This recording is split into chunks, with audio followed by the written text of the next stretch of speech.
আর যারা ভিডিও দেখে, যারা কট্টর ইস্টবেঙ্গল সমর্থক, তারা এই জিনিসটা খুব ভালো করে জানে। ইস্টবেঙ্গল 5 বছর বাদে এসে হ্যাট্রিক করলো, এটা ইস্টবেঙ্গলের প্রথম সিজনে করা উচিত। সাউল ক্রেসপোর রিপ্লেসমেন্ট হিসেবে Connor Shield will be a perfect replacement for East Bengal. মুম্বাইকে উড়িয়ে দেয় মোহনবাগান। আমি তো চাইবই মোহনবাগান জিতুক। ইস্টবেঙ্গল 1, 2, 3টে ম্যাচ জিতবে আর বাকি সিজনে নিচের দিকে থাকবে, এটা ভাই মেনে নেওয়া যাবে না। চ্যাম্পিয়ন হতে হবে। কেন বারবার বলি, কালকে দেখেছো হেক্টর ইউসের পারফরমেন্স লুকিয়ে রাখতে হয়। সরি টু সে, আমার অস্কার বুজনের জন্য খারাপ লাগে। গোয়া ম্যাচটা কিন্তু মোহনবাগানের একদম বদলার ম্যাচ। বড় মিডিয়া বাইট দিয়ে, পিআর এজেন্সি চালিয়ে বিভিন্ন রকম করে গিয়ে টিমটাকে একদম শেষ করে দিয়ে গেছিলেন।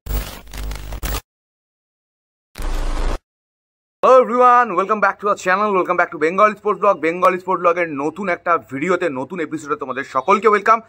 This is a very important video to all east Bengal and Mohun Bagan supporters. তাই যারা এই মুহূর্তে ভিডিওটি দেখছো, প্রত্যেককে বলবো তোমরা ভিডিওটি পুরোটা দেখতে থেকো, স্কিপ করবে না, এবং তোমাদের যে বক্তব্য এই ভিডিওটি দেখার পরে কমেন্ট বক্সে জানিও। প্রথমেতেই তোমরা থাম্বনেল দেখে নিশ্চয়ই বুঝতে পেরে গেছো যে ইয়েস, ইস্টবেঙ্গলের একটা ট্রান্সফার রিউমার এই মুহূর্তে উঠে এসছে। আমি বলবো এটা ইস্টবেঙ্গলের ট্রান্সফার রিউমার নয়, এটা ইন্ডিয়ান সুপার লিগের একটা ট্রান্সফার রিউমার। কেন? তার কারণ হচ্ছে এই মুহূর্তে যে প্লেয়ারটির কথা আমাদের সামনে উঠে আসছে, চেন্নাইন এফসির প্লেয়ার, চেন্নাইন এফসির ক্রিয়েটিভ মিডফিল্ডার কনর শিল্ডসের কথা আমরা কিন্তু শুনতে পাচ্ছি। ইয়েস, আর দেরি করে লাভ নেই, ভিডিও শুরুতেই তোমাদের সময় একদম অপচয় করবো না। তোমরা দেখছো যারা, তারা লাইক করে দিও।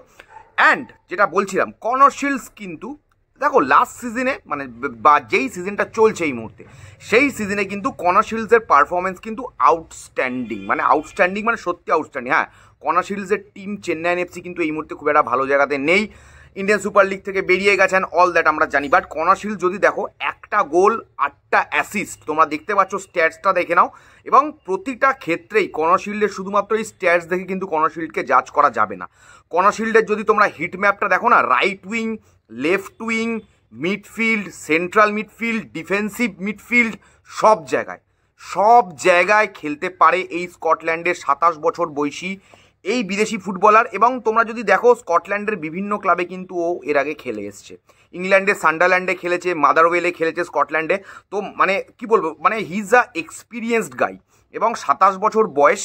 ইস্টবেঙ্গলের সাথে একটা ট্রান্সফার রিউমার শোনা যাচ্ছে, not more than that. East Bengal is interest towards হিম, এরকম একটা শোনা যাচ্ছে। বাট আমি একটা জিনিস বলবো, শুধু ইস্টবেঙ্গল নয়, এই মুহূর্তে আমি আরেকটা টিমের নামও শুনতে পেয়েছি ইন্ডিয়ান সুপার লিগে, যারা ইন্টারেস্টেড। তোমরা গেস করো যে কোন টিমের এই মুহূর্তে ইন্ডিয়ান সুপার লিগের ক্রিয়েটিভ মিডফিল্ডার লাগবে, মানে একটা বড় টিম ইন্ডিয়ান সুপার লিগে, ঠিক আছে? তো সেই ক্ষেত্রে দাঁড়িয়ে না, ইস্টবেঙ্গলের ক্ষেত্রে আমি এটুকু বলবো এই মুহূর্তে কনর শিল্ডের জায়গাতে যা স্ট্যাটস তোমরা দেখতে পাচ্ছ, হিট ম্যাপে দেখো। আমি মানে হিট ম্যাপটা তোমরা তো দেখছো, অবশ্যই হিট ম্যাপে দেখো যতগুলো কর্নার নিয়েছে কনর শিল্ড, সেট পিস সব কর্নার শিল্ড, মানে এরকম একজন ক্রিয়েটিভ প্লেয়ার, ঠিক আছে? আমার মনে হয় যদি চেন্নাইন এফসি একটা ভালো জায়গাতে থাকতো, টপ 6-এর মধ্যে থাকতো বা একটা ওপর দিকে থাকতো এই সিজনে, আমার মনে হয় ডেফিনেটলি কনর শিল্ড কিন্তু এই সিজনে গোল্ডেন বলের জন্য ফাইট করতো। বাট আনফর্চুনেটলি চেন্নাইয়ের পারফরমেন্সের জন্য কনর শিল্ড সেটা করতে পারছে না। এবং আমার এই মুহূর্তে এইটুকুই মনে হচ্ছে, আপকামিং সিজনে, মানে এই সামার ট্রান্সফার উইন্ডো যেটা কিছুদিন বাদেই লড়াই চালু হবে, এখন থেকে কানেকশানস রেডি হয়ে গেছে, সেই জায়গাতে কিন্তু একটা মারাত্মক লড়াই হবে। এবং ইস্টবেঙ্গলের জায়গা থেকে যদি বলি, সাউল ক্রেসপোর মতো একজন, দেখো কালকে সাউল ক্রেসপো কি খেলেছে না খেলেছে সেটা স্ট্যাটসে কি করেছে 90 মিনিটে, Saul Crespo is not fit, সেটা আমরা দেখতে পাচ্ছি। সাউল ক্রেসপোর রিপ্লেসমেন্ট হিসেবে Connor Shield will be a perfect replacement for East Bengal. এটা আমার মনে হয় আগামীতে কি হবে সেদিকে আমাদের নজর থাকবে। তবে কনর শিল্ডের পিছনে কিন্তু আরও ইন্ডিয়ান সুপার লিগের টিমরা যদি পরবর্তীতে চেষ্টা করে তাকে দলে নেওয়ার, আমি কিন্তু অবাক হব না। চলে আসি পরবর্তী পার্টে। এই মুহূর্তে কিন্তু তোমরা দেখতে পাচ্ছ, যারা মোহনবাগানের সমর্থক রয়েছে এই মুহূর্তে, যারা ভিডিওটি দেখছে, মোহনবাগান কিন্তু লিগ শিল্ড চ্যাম্পিয়ন হওয়ার পর আবার জোর কদমে তাদের প্র্যাকটিস শুরু করেছে। ইয়েস, কেন আমি তোমাদেরকে বলে দিচ্ছি, বিকজ মোহনবাগানের কিন্তু 1 তারিখ এবং 8 তারিখ দুটো গুরুত্বপূর্ণ ম্যাচ রয়েছে। তোমরা বলবে গুরুত্বপূর্ণ match, Mohun Bagan already league shield champion হয়ে গেছে। দুটো কারণে আমি বলছি গুরুত্বপূর্ণ ম্যাচ। প্রথম, এই সিজনে মোহনবাগান সুপার জায়ান্ট কিন্তু most of the Indian super লিগের টিমকে ডমিনেট করেছে। এক্সেপ্ট দুটো টিমকে কিন্তু মোহনবাগান সুপার জায়ান্ট এখন অবধি ইন্ডিয়ান সুপার লিগে হারাতে পারেনি। একটা হচ্ছে মুম্বাই আর একটা হচ্ছে গোয়া। গোয়ার কাছে তারা অ্যাওয়ে ম্যাচে গিয়ে হেরে এসেছিল 2-1 এবং মুম্বাইয়ের কাছে তারা 2-2 ড্র করেছিল ইন্ডিয়ান সুপার লিগের প্রথম ম্যাচে। তো সেই ক্ষেত্রে আমার মনে হয় যে ফর্মে এই সময় মোহনবাগান সুপার জায়ান্ট রয়েছে, এই মুহূর্তে মোহনবাগান সুপার জায়ান্ট রয়েছে, আমার মনে হয় তারা কিন্তু চেষ্টা করবে 1 তারিখ মুম্বাইকে হারাতে অ্যাওয়ে ম্যাচে গিয়ে। এবং মুম্বাইয়ের দিকেও যদি দেখি, মুম্বাই কিন্তু খুব একটা আউটস্ট্যান্ডিং ফর্মে নেই ভাই। মুম্বাই কিছুদিন আগে কালকে যে টিমটাকে ইস্টবেঙ্গল হারালো 2-0-তে, সেই টিমটার সাথে হায়দ্রাবাদের সাথে কিন্তু ড্র করেছে।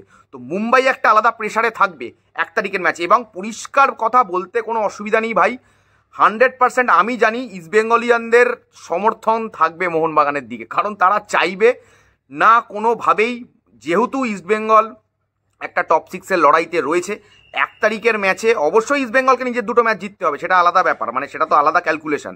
বাট অবশ্যই ইস্টবেঙ্গলের সমর্থকরা চাইবে যে 1 তারিখ যাতে মুম্বাইকে উড়িয়ে দেয় মোহনবাগান। আমি তো চাইবই মোহনবাগান জিতুক জিতুক জিতুক অ্যান্ড উড়িয়ে দিক মুম্বাইকে, যাতে মুম্বাই টপ 6-এর লড়াইতে ইস্টবেঙ্গলকে আর চাপে না ফেলতে পারে। কারণ অলরেডি এই নর্থ ইস্ট মুম্বাইকে কিন্তু আর পয়েন্ট নিতে দেওয়া যাবে না।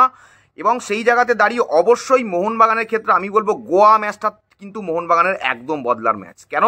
গোয়া কিন্তু মোহনবাগানকে হারিয়েছে এবং হারানোর পরে কিন্তু তারা চাইবে যে যেদিনকে তারা শিলটা তুলবে, তারা গোয়াকে হারিয়ে নিজেদের ঘরের মাঠে শিলটা তুলুক। এবং পরবর্তীতে কিন্তু মোহনবাগান ম্যানেজমেন্ট সূত্রে যে খবর, তারা কিন্তু একদম বলে না, be serious, dead serious about what, about ISL cup. Yes, ISL কাপের ব্যাপারেও কিন্তু এইবারে কিন্তু মোহনবাগান সুপার জায়ান্ট ম্যানেজমেন্ট কিন্তু প্রচুর সিরিয়াস।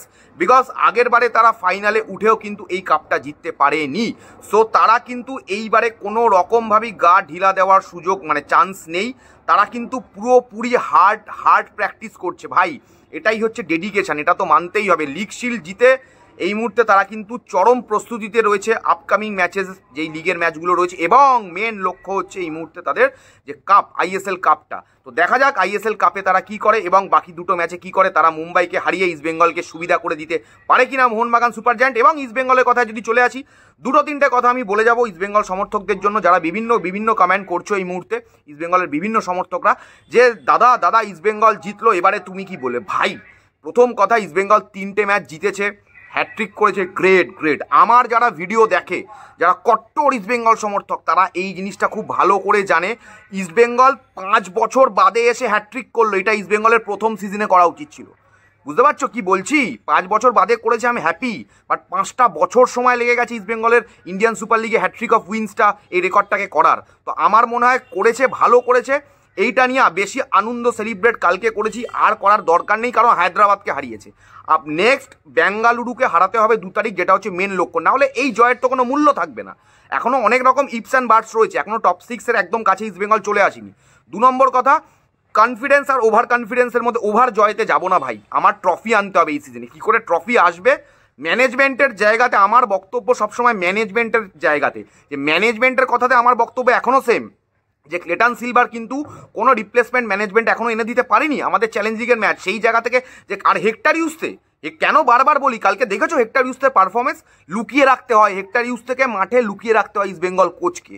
আমার রিয়েলি সরি টু সে, আমার অস্কার বুজনের জন্য খারাপ লাগে যে হেক্টর ইউস থেকে মাঠে লুকিয়ে রাখতে হয়, রীতিমতোভাবে লুকিয়ে রাখতে হচ্ছে। তো সেই জায়গাতে দাঁড়িয়ে আমার মনে হয় এখনও একটা ডিফেন্ডারের দরকার ছিল, যেটা ম্যানেজমেন্ট এনে দিতে ব্যর্থ।